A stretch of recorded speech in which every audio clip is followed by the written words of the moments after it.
All right, let's head on out to the fan hotline. Joining us now, friend of the show, friend of the station, friend of mine. He is Scott Petrak from the Elyria Chronicle Telegram and brownzone.com to break down yesterday's big 19-17 win over the Los Angeles Rams that actually means nothing, along with their 3-0 preseason record.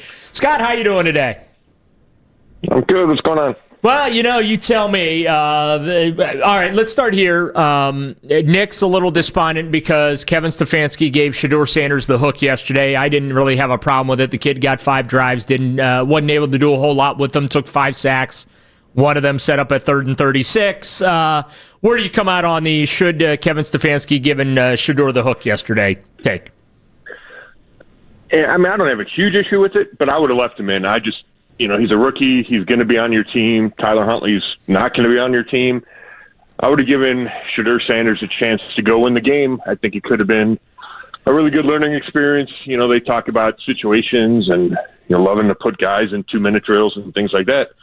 And I think it would have been a good chance for Shedeur. Now, if Stefanski wanted to see, Andre Smith go win the game with a kick and figured Huntley gave him the best chance, then all right, I can listen to that argument. But I personally would have wanted to see Sanders get one more chance.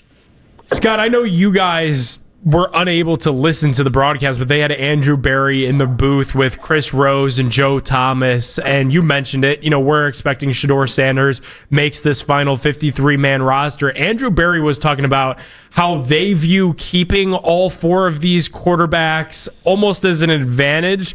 Where do you fall in the roster construction, as it surely seems like they're keeping all 4 of these guys? Yeah, it's interesting. I get it because it's quarterback, and you make exceptions for quarterback. I think in this particular situation, it makes sense if you're not ready for one of the rookies, and really Dillon Gabriel, to be your backup week 1, because something could happen to Joe Flacco. I mean, he pulls a hamstring, he gets hit early, and all of a sudden you're going to go try to beat Joe Burrow and the Bengals with a rookie quarterback. They might not be comfortable with that. And we saw it a couple of years ago, not that, DTR and Dillon Gabriel are the same guy, but, I think I'd be more comfortable with the veteran if I were the Browns. So I think this is a unique situation. I think that a 4th quarterback versus a 5th or 6th linebacker or 9th or 10th offensive lineman, you can make that argument to me because it's the most important position. And I do think Barry's right. I know he's right when he talks about the bigger practice squad giving them more flexibility than they had in the past. So, I don't think I'd want to keep 4 quarterbacks every year, but in this situation, I'm good with it. Scott, did yesterday kind of validate what we had been hearing from the organization about these 2 rookie quarterbacks? We'd heard, Dillon's just further along in the progression than Shedeur is. Like, based on what we saw with those 2 guys in that game, did that almost validate the organization's position? The fact that Dillon Gabriel, he was really efficient out there, especially in that 2-minute drill, getting that touchdown before half. And then, Shedeur comes out against lesser competition in the second half. The Rams are just trying to get out of town at that point, and he's struggling to get a first down. Yeah, I'm leery of reading too much into one preseason game, but I think you can certainly make that argument, Daryl. And I think with Dillon Gabriel, it's been 2 weeks in a row. I thought he was solid against the Eagles. Yeah, obviously, he shouldn't have thrown that pick 6. Right. He wasn't the only one at fault there, but I still don't think he should have thrown it. They botched the handoff. But overall, I thought he was solid. And then yesterday, I thought he was even better. And I thought he was really good in that 2-minute drill. And it's not just operationally. And he does a good job at that. And I think the Browns knew that, and that's one of the reasons they drafted him. But it's accuracy, and it's getting the ball out of his hand, and it's tough throws. He's made a few throws to the sideline in these 2 weeks that are really good throws, and they're difficult throws. And that 3rd down to Jamari Thrash to set up the 3-yard touchdown in that 2-minute drill was a big-time throw. So I think he's taken strides. He's certainly, and I asked him about this after the game yesterday, and, he pushed back a little bit, but he did not look good for a big chunk of this training camp. And a lot of that was probably accuracy as opposed to decision-making. He's probably making the right decisions, just not throwing the best passes. And in the games, that has not been a problem. He has been accurate, and he's thrown it where he needs to. And, he said, no, I don't think I was having a bad camp, but I continue to grow, and it's a day-by-day thing, and, he's got that shit down. But I certainly think that he has shown that he can process quickly, and he's made good throws. When it comes to Sanders, it was a little bit of a regression, I think it's fair to say. I thought he played really well against the Panthers. I think he had a really good camp, and that's especially throwing the ball. Now, if you're talking about specific decisions that the coaches are harping on and they're really scrutinizing, maybe he's not as good as Dillon Gabriel right now, and I think that's to be expected given the system he came out, in Colorado. It's a simplistic offensive system. They didn't huddle. All those things where we knew this was going to be a big learning curve, we didn't see that against the Panthers necessarily, and I think we saw it against the Rams yesterday, and we also saw, they're trying to make too much, trying to make a play when it's not there, and not getting the ball out of his hands, and, taking that 24-yard sack like you mentioned, and he ran out of bounds twice. I think there's things that he could have done better, and he knows that as well. I think so. I don't want to put too much on that one thing, and I think he's made good decisions throughout camp. I thought he made good decisions against Carolina, but he was not at his best yesterday. There's no doubt. The weird thing about this feels like the one guy that we haven't seen, Kenny Pickett, is going to be the backup quarterback. Like, it's not going to be Dillon. It's not going to be Shedeur. Some of these reports, Scott, that we've read over the last couple of days really make it seem like the Browns really wanted Kenny Pickett to make this quarterback competition interesting. He wasn't able to because of the hamstring. If Flacco falters, it kind of seems like we could see Kenny at some point, right? Yeah, you know what? I think it's way too early to go all the way down that road. First, we have to see if he's healthy, if the hamstring's healthy for him to be ready week one. And we don't know that. It's on my list of questions for Kevin Stefanski today. I don't know if he'll answer it, but that's the first question is, okay, is Kenny Pickett going to be ready week one? If so, I assume he would be the backup, but I don't know that for certain. Kevin Stefanski hasn't said that. You can play this season out in a million different ways. I tend to think it'll be Joe Flacco until playoffs are out of the question, if playoffs are out of the question, and then you go to a rookie. To me, that makes the most sense. But can you envision a spot where they struggle or Joe gets hurt and then they want to see Kenny Pickett for a while and they think he gives them the best chance to win and it's too early to go to a rookie? Yeah, I could certainly see that scenario.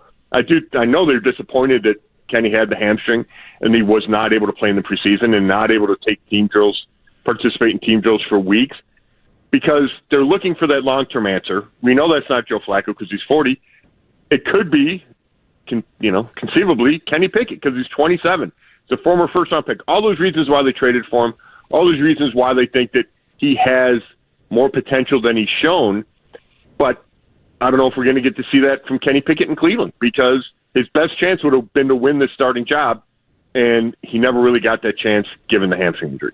He is Scott Petrak. Read him at the brownzone.com and Illyria Chronicle Telegram. Scott, let's talk about some of these roster decisions that are going to be coming up. This is a tough 72 hours for Andrew Berry, Kevin Stefanski, front office coaching staff. A great story, though. Yesterday, Kevin Stefanski telling us Aiden Huntington is going to make this club. He had an outstanding camp, outstanding preseason, one of the bright spots.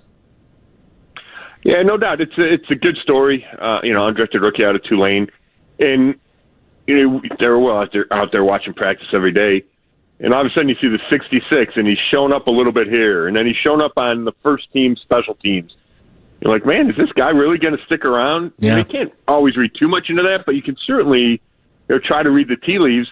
And then he starts the game as a fullback yesterday, and you're like, all right, well, they're probably not putting him out there for the first snap on offense. The defensive tackle, he's not going to be on this team. And then I'm watching, and he's not doing much on defense. I'm thinking, it's kind of weird. I've seen him in these other spots and not defense, and all of a sudden he gets back-to-back sacks. Yeah. All right. So it's a great story. They probably are going to be a guy down at D tackle with Mike Hall Jr. still rehabbing that knee, and I don't know if he's going to be ready week one. So it's a great story, and he gives you a body in that interior. Speaking of the roster construction, Browns aren't the only team making some cuts, and they also are number 2 on that waiver priority. What positions do you think that the Browns need to be scouring that waiver wire the most for? For me, it's 2. It's running back because we don't know about Quinshon Judkins. He's not signed. There's obviously a disagreement there between the Browns and his agent or him about the contract. So you have that. And then, so it's Jerome Ford, it's Dillon Sampson. Is it Pierre Strong Jr.? Is it Amani Marshall? I think they keep an eye on the waiver wire running back. And then I'll give you three, cornerback and linebacker, because they've had injuries at both positions. I think they've had some struggles at corner. And that's a tough spot. It's a tough position. Teams don't get rid of good players at that position, but those are three spots I'd be looking at for the Browns to address once we get to Tuesday or Wednesday. Let's look at the receivers here. Gage, Lavardin on the bubble, coming into camp, long shot to make the roster, but I don't know, Scott. Is he really now a long shot to make the roster if he does get on? I think he is. I don't know about long shot, Daryl, but I don't have him on my 53. I think he winds up on the practice squad. I don't think you have to worry about another team claiming him. He's an undersized, undrafted rookie. I think you can get him to the practice squad. I think he's behind Caden Davis. At least he is on my depth chart. And then the big question at receiver, right? Isaiah Bond took somebody's spot. Yep. And then to me, the big question, and it's not just a receiver, it might be, outside of kicker, it might be my number one question on this roster, is what do they do with Deontay Johnson? I was just about to ask you about Johnson or not. I lean toward keep because I think there's certainly a track record. He's been to a Pro Bowl. He's been targeted a bunch of times, caught a ton of passes. So if you're the Browns, you think, hey, maybe we can take this guy off the scrap heap and he can be something for us. I think you saw some energy out of him in the last week, which I'm sure the Browns were looking for. So, I think it's Jerry Jeudy, Cedric Tillman, Deontay Johnson, Isaiah Bond, Jamari Thrash, and then is it Caden Davis? Do they also keep DeAndre Carter, the returner? So I think it gets crowded, and I think it's too crowded for Lavardin. So let me be the one that asks you about the kicker thing. Dustin Hopkins is the incumbent that has some guaranteed cash, and shaky is probably not even the correct word to use for his preseason. What do you think the Browns do with that kicker spot? Yeah, I don't know. I've been trying to figure that out. If I had to bet, I don't feel good about this. I'd bet that they keep Hopkins because they committed that money to him before last season and because they had a really good 2023. But, yeah, he's certainly been shaky. He's coming off a terrible year last year. He doesn't inspire confidence when he misses 2 extra points, in the preseason. So, I don't know. I think they want to keep him, and I think it's going to be a tough decision to say no, they're not going to. But I certainly wouldn't rule it out. And then is it Andre Smith, or do they, go out and, again, look at the waiver wire or try to make a trade like they did when they got Hopkins, find a team that has 2 kickers they like? Because it's a tough spot, especially a team that's going to try to win, quote-unquote, low-scoring games and win with defense.